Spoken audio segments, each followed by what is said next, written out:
Hello everyone and welcome back again with a brand new Webflow video. In today's tutorial guys, I will be showing you how to connect Webflow to Namecheap in 2026.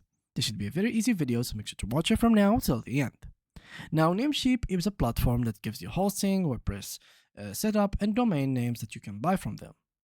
Now when you buy a domain name from Namecheap, it will be simple a domain, few words that you have, for example www.yourdomain.com, but it will not really take you anywhere if you write it down. It's simply going to be a blank page. So you would need to connect it with a page or a website that you have so it can be taking you to that website.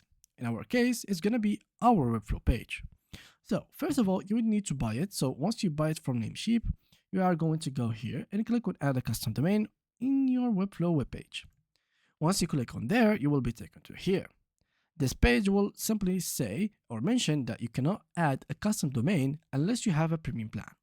You can start with the basic, CMS or business, or you choose one e-commerce site or add-ons. I'm simply going to, for example, say that you got the basic. Once you get the basic, then you will have to go to this page, which is the help area of Webflow. And basically click here to go to the page where you can get your air record settings and the CNAME record settings. So here, you will see that how can I set up an address record for my domain. So once you go to this page, let's go down and you will need to follow these steps. Log into your Namecheap account and simply go to domain list, then click on manage, then click on advanced DNS and here click on add new record.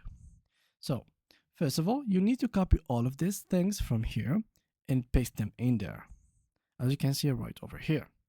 And that's going to be it for now. Once you did all of that, then you would need to actually go back and do the CNAME record settings, which are literally the same. So log in, click on manage, advanced DNS, and simply search for these www and paste the exact same thing. Once you did that, simply wait 30 minutes and then your domain name will be connected with Webflow and it will redirect you to the website. And yeah, that was it. Thank you guys for watching and see you guys in the next upcoming videos.